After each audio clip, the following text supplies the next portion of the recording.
حي عباد الله أحباء الله صلوا على النبي يا ولي الله يا خليل الله আসসালামু আলাইকুম ওয়া রাহমাতুল্লাহি তাআলা ওয়া বারাকাতুহু নাহমাদুহু ওয়া নুসাল্লি আলা রাসূলিল কারীম। সুপ্রিয় দর্শক, দেশ ও বিদেশ থেকে যে যেখান থেকে আমাদের সাথে যুক্ত হয়েছেন আপনাদেরকে জানাই দেশ টিভি পক্ষ থেকে আন্তরিক অভিনন্দন ও শুভেচ্ছা। আপনারা দেখছেন বায়োনিক সুবাসিত Ramadan, power by Premier Steel, co sponsor আলমানার ও টাইকুনের সৌজন্যে মাহে রমাদানের বিশেষ অনুষ্ঠানের শুরুতেই আমরা পবিত্র কোরআনুল হাকিম থেকে তেলাওয়াত শুনব। আউযু বিল্লাহি মিনাশ শাইতানির রাজীম। বিসমিল্লাহির রহমানির রহিম। আলিফ লাম মিম। যালিকাল কিতাবু লা রাইবা ফীহি হুদাল লিল মুত্তাকিন আল্লাযীনা ইউমিনুনা বিল গায়বি ওয়া ইউকিমুনাস সালাতা ওয়া মিম্মা রাযাকনাহুম ينفقون والذين يؤمنون بما أنزل إليك وما أنزل من قبلك وبالآخرة هم يوقنون أولئك على هدى من ربهم وأولئك هم المفلحون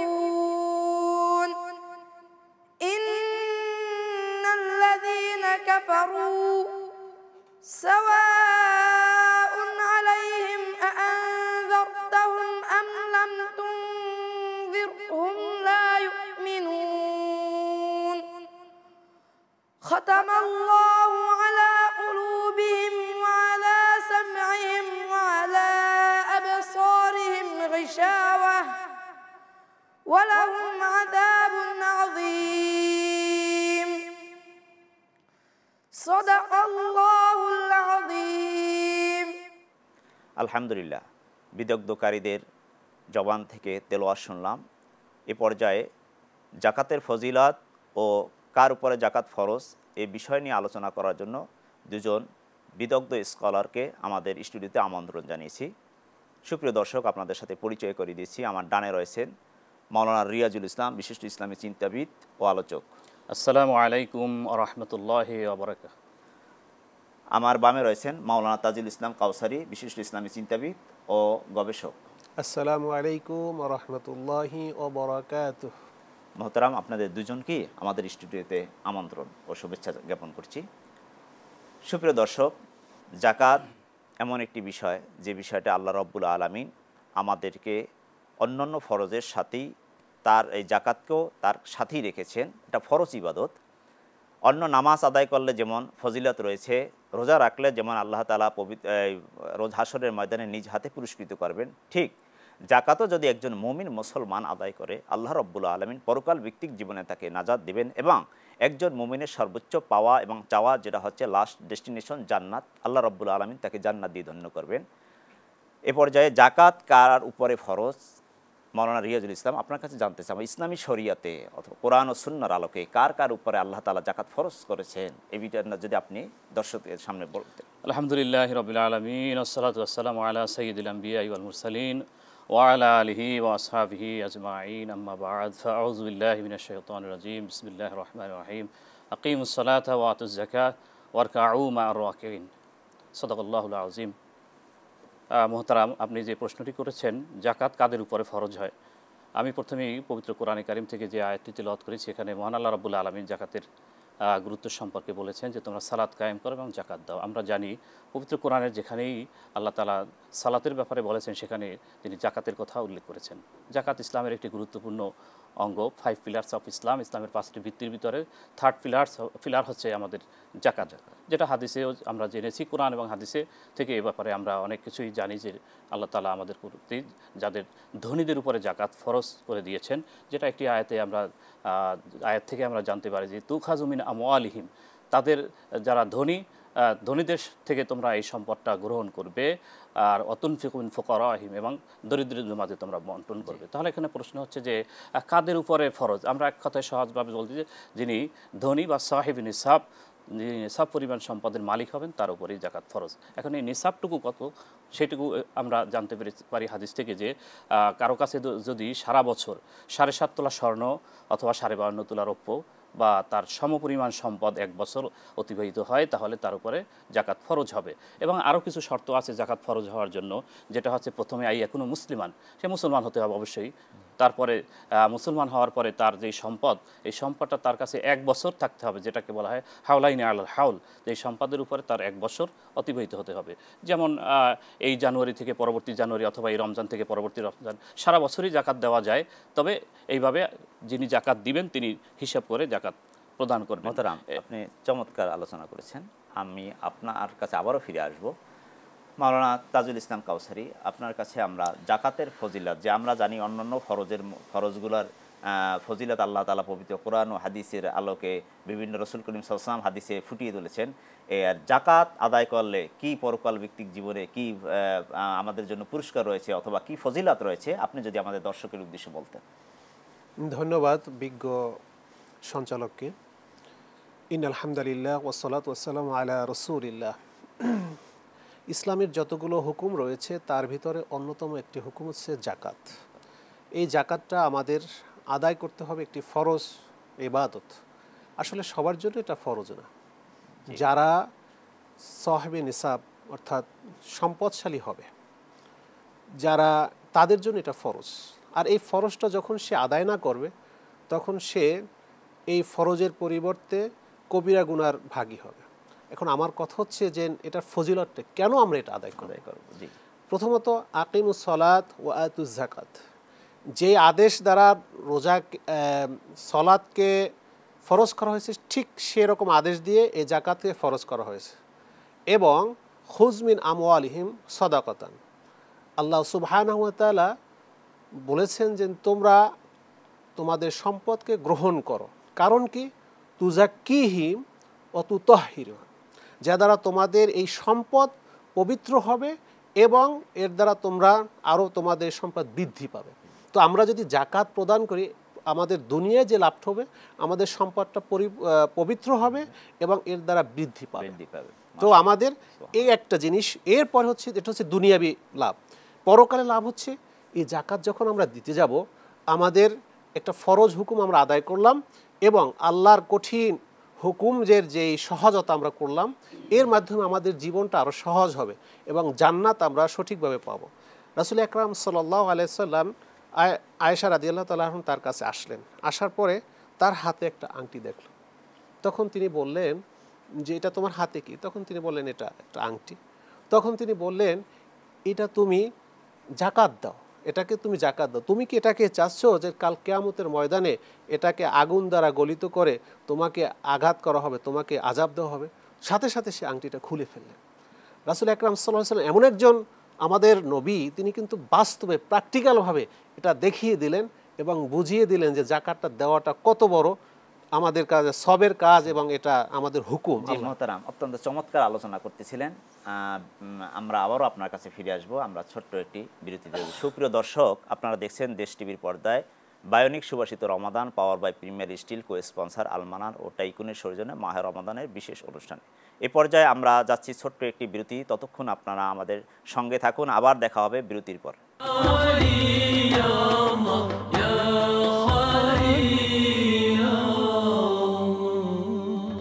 সুপ্রিয় দর্শক, আবার বিরতির পর আপনাদের কাছে ফিরে আসলাম। আপনারা দেখছিলেন মাহে রমাদানের বিশেষ অনুষ্ঠান। মাওলানা রিয়াজুল ইসলাম, আপনি আলোচনা করতেছিলেন যে জাকাত কার কার উপরে ফরজ। জি, আপনার আরও কিছু বাকি রয়ে গেছে যে আসলে আল্লাহ তাআলা পবিত্র কোরআনে জাকাতে ফরজের বিধানগুলা কাদের উপরে, সে প্রথমেই হচ্ছে আপনি বলছিলেন যে মুসলিম হতে হবে অ্যাট ফার্স্ট।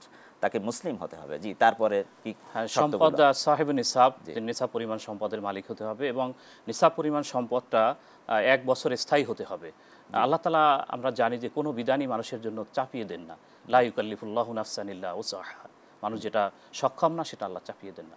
এবং ঋণগ্রস্ত যদি না হওয়া ব্যক্তি যদি ঋণগ্রস্ত হয়ে পড়ে, তার মৌলিক চাহিদা মেটানোর ক্ষেত্রে যদি কেউ ঋণগ্রস্ত হয়ে পড়ে, তাহলে তার উপরে জাকাত ফরজ হবে না, সে ঋণ গ্রস্ত হবে না। আমাদের সমাজে এরকম হচ্ছে যে অনেক মানুষ মনে করে যে আমার চাহিদার বাহিরে ঋণগ্রস্ত, সে ওইটাকে মনে করে যে এই ঋণগ্রস্ত থাকার কারণে আমার মনে হয় জাকাত দিতে হবে না। আসলে বিধানটা হচ্ছে যে মৌলিক যে ধন্যবাদ, আপনি সুন্দর বলেছেন। যে আমি যদি আরো একটু উল্লেখ করি এখানে, যে একজন ব্যক্তি সে মিল ইন্ডাস্ট্রির মালিক, সে যদি মনে করে যে আমি তো ইন্ডাস্ট্রি করার জন্য বিশাল মোটা অঙ্কের ঋণ নিয়েছি, আমার জাকাত দিতে হবে না, না, এটা কোশ্চিনকালেও এটা তার ঠিক হবে না। অবশ্যই তাকে জাকাত দিতে হবে। তার মৌলিক খাদ্য, বস্ত্র, বাসস্থান, চিকিৎসা ইত্যাদি এর বাইরে যদি তার থাকে সম্পদ, সেগুলো তো অবশ্যই তাকে জাকাত দিতে হবে। এবং আরেকটি বিষয় হচ্ছে যে জাকাত দেওয়ার জন্য প্রাপ্তবয়স্ক হতে হবে অবশ্যই। কোনো যে সম্পদের মালিক আছে কিন্তু সে তার প্রাপ্তবয়স্ক না, সে বালেগ না, তার উপরে জাকাত দিতে হবে না। এবং জ্ঞান সম্পন্ন থাকতে হবে। সম্পদের মালিক হলেও হবে না যদি সে তার জ্ঞান না থাকে, সুস্থ মস্তিষ্ক না থাকে, তাহলে তার জাকাত দিতে হবে না। অত্যন্ত চমৎকার আলোচনা করেছেন মহতারাম, যে জাকাত ফরজ হওয়ার জন্য তাকে সুস্থ হতে হবে, ফার্স্ট তাকে মুসলিম, তারপর আল্লাহ তাআলার একাত্মবাদে বিশ্বাসী হতে হবে। এইটা যদি থাকে তো এই 5-6টি শর্ত মেনে যদি কেউর ভিতর পাওয়া যায়, তাহলে তার উপরই জাকাত ফরজ।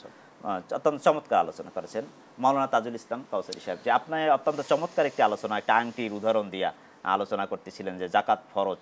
আচ্ছা, যদি কোনো মানুষ, যে জাকাতের ফজিলত আলোচনা করেছেন, আমরা যদি কোনো মানুষ জাকাত আদায় না করে, তাহলে এর পরিণাম পরকালে কত ভয়াবহ হবে, যদি আপনি উল্লেখ করতেন দর্শকদের কাছে। জি, চমৎকার একটি প্রশ্ন আপনি রেখেছেন, যে জাকাত যদি আমরা আদায় না করি তাহলে আমাদের পরকালে কি অবস্থা হবে, ভয়াবহ অবস্থা হবে।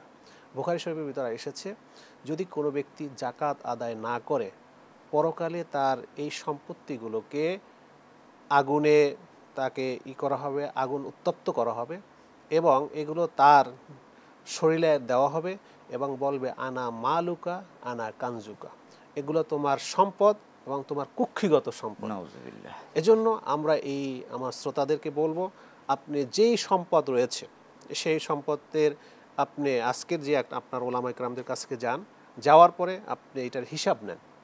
হিসাব নেওয়ার পরে এই সম্পদগুলোকে যতটুকু থাকে 40 ভাগের 1 ভাগ, অর্থাৎ 2.5% আপনি জাকাত প্রদান করেন। আল্লাহর হাবিব সাল্লাল্লাহু আলাইহি সাল্লাম বলছেন, মা নাকাসাত, তোমার এই জাকাত দেওয়ার কারণে তোমার সম্পদ কমবে না, এই জাকাত তোমার বৃদ্ধি হবে, সম্পদ বৃদ্ধি হবে। এজন্য আমাদের এই জাকাত প্রদান করতে হবে এবং এই জাকাত প্রদানের মাধ্যমে আমাদের জীবনের পরিশুদ্ধ আসবে।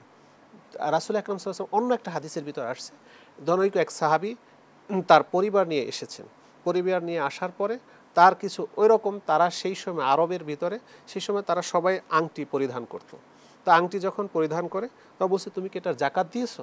বলছে, না মা তারাক্তু, এটা আমি ছেড়ে রেখে দিয়েছি, ব্যবহারিত। তো বলছে, যদি তোমার এটা স্বর্ণের হয়, সেটা তো তুমি ব্যবহার করো, তবু তোমার সেটা জাকাত দিতে হবে। সাথে সাথে এই আংটিটা এটা বাইতুল মালে এবং জাকাত যে ফান্ডে সেখানে দিয়ে দিয়েছে। তাহলে আমাদের এই আলোচনা যখন আপনি শুনবেন, শোনার সময় আমরা বলতে চাচ্ছি যে যেই ভাই বোন যারা জাকাতে প্রাপ্য, সাথে সাথে আদায় করবেন, দেখবেন এটা একেবারে রাসূল আকরাম সাল্লাল্লাহু আলাইহি ওয়াসাল্লামের সুন্নতের সাথে আপনার সুন্নতের সাথে মিলে যাবে। সুবহানাল্লাহ। সেজন্য আমরা আজকের এই আলোচনা থেকে আমাদের যেই ফজিলতের মূল জিনিস হচ্ছে এটাই, যে আমরা এটা একটা আল্লাহর হুকুম, এই হুকুমটা আমরা আদায় করব। আদায় করলেই আমরা পরকালে এটা যারা সফলতা লাভ করব। আর যদি আদায় না করি, কখনো আমরা এটার সফলতা অর্জন করতে পারবো না। সেজন্য আমাদের সর্বাবস্থায় এই জাকাত, আরেকটি কথা হচ্ছে যে জাকাত যখন আপনি দিবেন, যখন কিন্তু একটা হুকুমের লিস্টিতে আপনি আসছেন। আপনি যদি বলেন যে স্বর্ণ দ্বারা আমি জাকাত দিব, আমার তো রূপার হিসাবে আমি করব না। আমার এখানে কথা হচ্ছে, আপনি রূপার হিসাবে যদি আপনার স্বর্ণ 1 লাখ টাকা থাকে, 1 লাখ টাকা কমও থাকে, 1 বছর যদি অতিবাহিত হয়, তখন কিন্তু আপনি সেখান থেকে জাকাত দিতে পারলেন। এটা দ্বারা লাভ হলো কি, আপনি একটা ফরজ হুকুমের যেই পালনকারীর লিস্টে আপনার নাম আসলো, এটা কত বড় একটা সবের কাজ, সুবহানাল্লাহ। সেটা আপনি গর্ব সহকারে বলতে পারবেন যে আমি এটা জাকাত দিয়েছি। এজন্য আমাদের সর্বাবস্থায় এই জাকাতের হুকুমগুলো আদায় করা দরকার। মোহতারাম, অত্যন্ত চমৎকার আলোচনা করেছেন। সুপ্রিয় দর্শক, জাকাত এমন একটি বিধান যে জাকাতের মাধ্যমে একটা ভারসাম্যপূর্ণ সমাজ ব্যবস্থা প্রতিষ্ঠা হবে। আর নবী করিম সাল্লাল্লাহু আলাইহি ওয়াসাল্লাম জাকাতের ব্যাপারে অত্যন্ত কঠোর নির্দেশ দিয়েছেন। যাদের উপরে জাকাত ফরজ তাদেরকে জাকাত দেওয়ার জন্য, এবং রাষ্ট্রপ্রধান যারা রয়েছে, রাষ্ট্রের জাকাত আদায়ের কাজে যারা নিয়োজিত রয়েছে তাদেরকে জাকাত আদায়ের জন্য কঠোর নির্দেশ দিয়েছেন। এই জাকাতের বিধান, জাকাত যদি আমরা সময় মতো আদায় না করি, জাকাত আদায় না করি যদি আমাদের মৃত্যুবরণ হয় অথবা পরপারে চলে যায়, তাহলে আমাদের কিন্তু নিশ্চিত জেনে রাখা উচিত আমাদের নিশ্চিত ডেস্টিনেশন হচ্ছে জাহান্নাম। আর জাকাত যদি আমরা আদায় করি, অন্যান্য ফরজের মতোই জাকাতকে যদি আমরা ফরজ হিসাবে মনে করে যেমন সালাত আদায় করি ওরকম জাকাতই আদায় করব, তাহলে আল্লাহ তাআলা হয়তো আমাদেরকে মাফ করে তার পরম সৌভাগ্যের স্থান জান্নাত দান করতে পারবেন। আর আপনার সম্পদ পবিত্র হলে আপনার সম্পদের যাবতীয় বালা মুসিবত থেকে জাকাত প্রদানের মাধ্যমে যাবতীয় বালা মুসিবত থেকে আপনার সম্পদকে আল্লাহ তাআলা হেফাজত করবে। আমরা অনেক সময় দেখি যে অনেক সম্পদে, অনেক বাড়ি গাড়িতে আগুন লেগে যায়, অনেক সম্পদ গাড়ি দেখা যায় দুর্ঘটনায় ক্ষতিগ্রস্ত হয়। আমরা কিন্তু অনেক সময় মনে করি যে এগুলা আমরা, কিন্তু এটার মূল কারণটাই হচ্ছে কিন্তু আমরা যখন জাকাত দানে অস্বীকৃতি করি বা জাকাত দিই না, তখনই কিন্তু আমাদের সম্পদের ক্ষতিগ্রস্ত হয়। এটা নবী করিম সাল্লাল্লাহু আলাইহি ওয়াসাল্লামের হাদিস থেকে সুস্পষ্ট নির্দেশনা রয়েছে যে মানুষ যখন জাকাত আদায় না করবে তখন তার সম্পদের ক্ষয়ক্ষতি তার দুনিয়ার জীবন দশাই হবে। সুপ্রিয় দর্শক, পুরো অনুষ্ঠান জুড়ে আপনারা দেখতেছিলেন বায়োনিক সুবাসিত Ramadan power by Premier Steel co sponsor আলমানার ও টাইকুনের সৌজন্যে দেশ টিভির পর্দায় মাহে রমাদানের বিশেষ অনুষ্ঠান। আর পুরো অনুষ্ঠান জুড়ে ছিলাম আমি মুফতি আব্দুল আলিম। আগামী পর্বে আবার আপনাদের সাথে দেখা হবে। ততক্ষণ পর্যন্ত ভালো থাকবেন, সুস্থ থাকবেন। এ পর্যায়ে একটি নাশিদ শুনতে শুনতে আমরা বিদায় নেব। আসসালামু আলাইকুম ওয়া রাহমাতুল্লাহি তাআলা ওয়া বারাকাতুহু। তাওহীদেরি মুর্শিদ আমার, মুহাম্মাদের নাম।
ওই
নাম জপলে বুঝতে পাবি খোদাই কালাম মুর্শিদ মোহাম্মদের নাম।